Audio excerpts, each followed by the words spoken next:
But yeah, for now, let's hop into a sneak peek of side stories, which I mentioned feature Captain Olimar prior to the happenings of the main story. And we're going to see Olimar here facing the camera.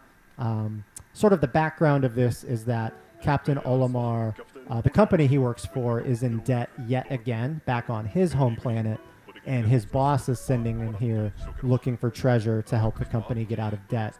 Olimar is a very loyal worker and will go to great lengths to make his boss and employer happy. So good for Olimar here. Of course, Captain Olimar was in Pikmin 1 and the original Pikmin and Pikmin 2, as well as Louis, who was his partner in Pikmin 2. Maybe a little bit less competent than Captain Olimar, who you can see here, but still a very key member of Olimar's team. Well, and he's got his charm. Louis got charm. Yeah, no, Louis great. We love Louis. But let's see here. All right, the objective of this mission is actually going to be different from the story mode we were playing earlier, because now the goal is just to collect as much treasure as we can in 12 minutes. And JC, of course, we've got you in here a split screen right now, but for the moment, we'll just switch it back to solo play for simplicity, and I will, I still do get to control both explorers, so I can still get Olimar in my party. I can also call the yellow Pikmin, which we're seeing for the first time in this demo, over, and we'll see a little bit of their specialties. So we've got this electrified fence where if I throw a red Pikmin at it, we'll see them get a little bit electrocuted, but the yellow Pikmin are immune. They can be thrown at an electric fence and they can start destroying it. So we will leave Louis there to keep an eye on our yellow Pikmin while we take our red Pikmin out into the rest of the map. And we saw this creature a second ago and learned that he's got kind of fire breathing, but knowing that we've got our red Pikmin with us, we're not worried about fire. So even if they get shaken off, which this enemy creature is doing, we can let's do some charging actually, Adam. There we go. Confidence, Corey. Nice. And since the Pikmin were nearby when he was defeated, they're just automatically going to bring him back, which I will let them do. And we found some wild Pikmin, and blue Pikmin in the wild here, so we'll just call them. But before we hop in this water here, I'm going to swap back to Louis to see what he's up to. And he's just plucking Pikmin and keeping an eye on those yellow Pikmin. So, all right, let's take our blue Pikmin into the water. Again, blue Pikmin are the only Pikmin that can survive in the water. We found a creature in here that's a little bit hard to see, but he's under the water here. You can see that pie chart slowly starting to disappear.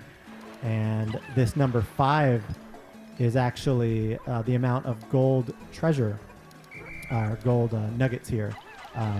As the Pikmin take this treasure back to the base, we're going to see in our upper left the currency start to increase, which are Pocos, which is the currency of Olimar and Louis' home planet. So that is my objective, to bring back as much treasure as we can.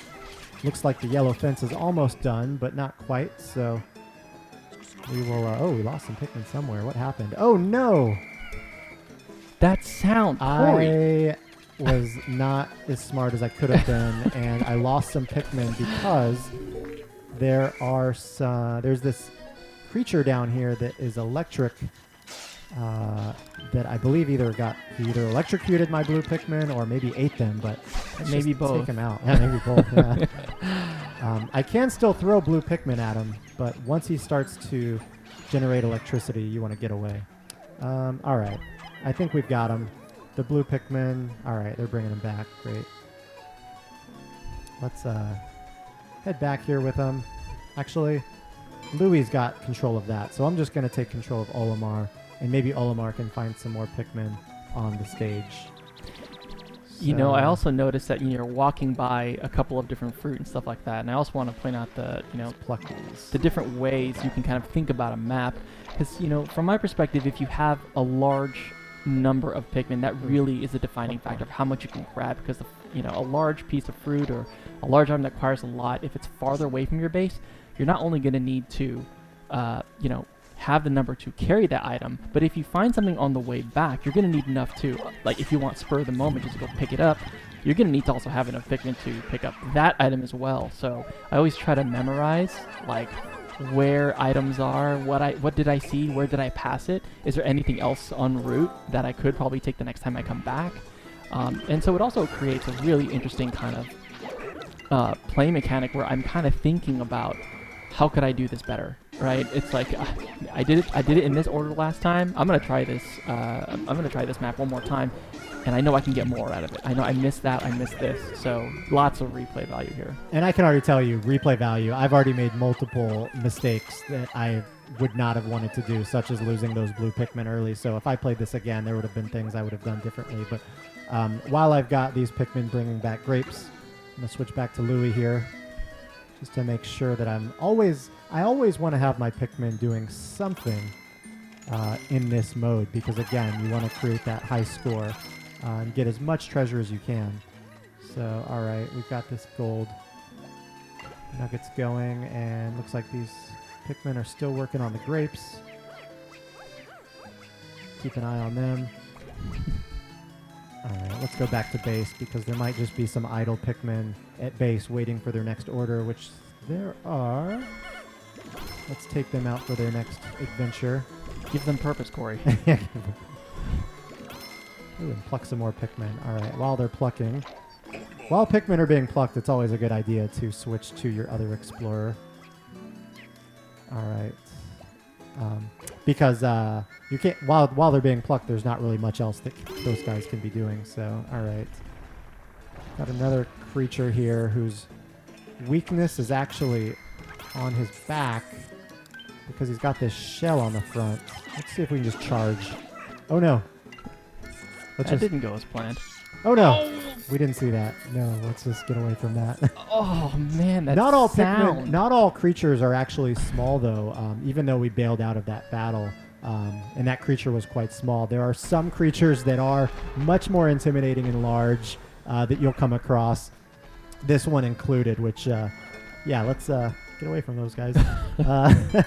I've collected 327 Pokos or gold so far. This is probably a good point to end for now. I don't want to spoil too much of these side stories. But yeah, let's end here for now. But we've got one more mode that we wanted to showcase, which is completely different from anything we've shown so far. And it is a one-on-one competitive mode called Bingo Battle.